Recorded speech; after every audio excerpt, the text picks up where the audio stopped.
एक बार की बात है। किसी शहर में एक बड्ढे से पेड़ज पर एक पक्षी रहता था, जिसका नाम था सिंधुक। सबसे चौंकाने वाली बात यह थी कि उस पक्षी का मल सोने में बदल जाता था। ये बात किसी को भी पता नहीं थी। एक बार उस पेड़ के नीचे से एक शिकारी गुजर रहा था। शिकारी उस पेड़ के नीचे आराम करने के लिए ठहरा। वो आराम कर ही रहा था कि इतने में सिंधुक पक्षी ने उसके सामने मल त्याग कर दिया। जैसे ही पक्षी का मल जमीन पर पड्ढा, वो सोने में बदल गया।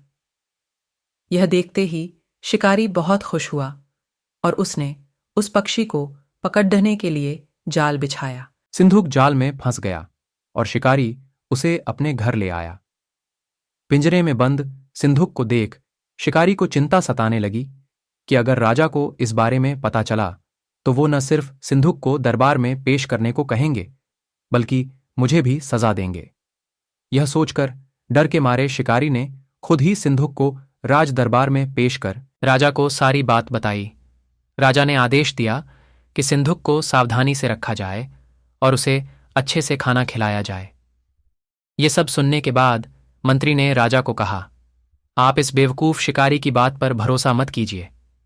कभी ऐसा होता है क्या कि कोई पक्षी सोने का मल त्याग करे? इसलिए अच्छा होगा कि इसे आजाद करने का आदेश दें। मंत्री की बात सुनकर राजा ने चिद्दिया को आजाद करने का आदेश दिया। सिंधुक उद्धते उद्धते राजा के दरवाजे पर सोने का मल त्याग करके गया। यह देखते ही राजा ने मंत्रियों को उसे पकड़ने का आदेश दिया, लेकिन तब तक वो पक्षी उड़ चुका था। उद्धते उद्धते सिंधुक कह गया, मैं बेवकूफ था जो शिकारी के सामने मल त्याग किया।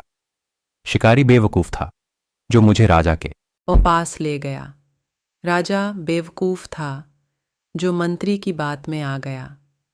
सभी बेवकूफ एक जगह ही हैं। कहानी से सीख कभी भी दूसरे की बातों में नहीं आना चाहिए और अपने दिमाग से काम लेना चाहिए।